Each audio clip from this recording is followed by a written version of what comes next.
जय हिंद दोस्तों, स्वागत है मेरे YouTube चैनल ट्रेंडिंग न्यूज़ 66 में। भारत ने कई देशों में सैन्य और रक्षा अताशे तैनात किए हैं। क्यों? भारत आज विकासशील देश से विकसित देश की ओर तेजी से बढ़ती हुई अर्थव्यवस्था है।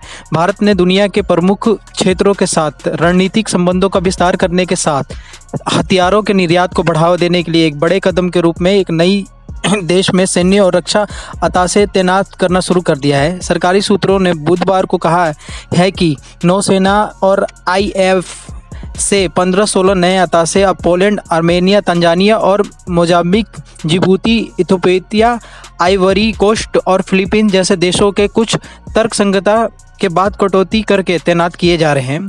अगले चरण में विभिन्न देशों में 10 पूरी तरह से नए रक्षा विंग बनाए जाएंगे, जिसमें उन देशों पर विशेष ध्यान दिया जाएगा जिन्हें हथियार निर्यात किए जा सकते हैं। रुचि का एक विशेष क्षेत्र अफ्रीका है, जो उस महाद्वीप में बढ़ती सैन्य के पहुंच के अनुरूप जहां चीन ने बड़ी रणनीति घुसपैठ की है।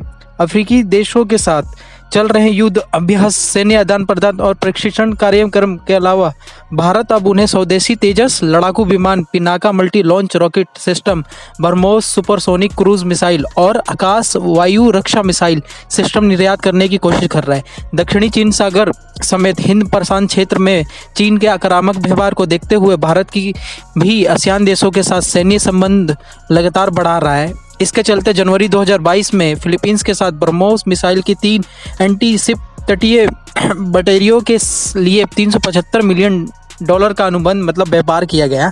भारत चाहता है कि ये पहला ब्रह्मोस निर्यात ऑर्डर फिलीपींस के साथ इंडोनेशिया और वियतनाम जैसे अन्य आसियान देशों के साथ ऐसे सौदे का मार्ग प्रशस्त करे। भारत फिलीपींस, नाइजीरिया, अर्जेंटीना, मिस्र जैसे देशों को एकल इंजन वाले तेजस लड़ाकू विमान निर्यात करने की भी कोशिश कर रहा है। सैन्य अताशे क्या है, एक बार जान लेते हैं कि इसका क्या है। एक सैन्य अताशे का रक्षा अताशे एक सैन्य विशेषज्ञ होता है जो राजनयिक मिशन अक्सर दूतावास से जुड़ा होता है। इस प्रकार का पद आमतौर पर एक उच्च रैंकिंग सैन्य अधिकारी द्वारा भरा जाता है। कभी कभी किसी अन्य संप्रभु राज्य में सैन्य बलों के साथ क्षेत्र सेवा के अक्सर उत्पन्न होते हैं। तभी अताशे को तैयार किया जाता है या प्रशिक्षण दे के उन्हें वहाँ पे पद नियुक्ति दी जाती है। ये एक विदेशी राजनयिक भी होता है जिन्हें विशेष अधिकार प्राप्त होते हैं। एक प्रकार से कह सकते हैं कि दूतावास, और इनके कार्य होते हैं कि देश की सेवा में, रक्षा में अपना पूर्ण रूप से 100% सहयोग दें। दोस्तों, अच्छा लगे तो like, share, comment and subscribe कीजिए। जय हिंद दोस्तों, धन्यवाद।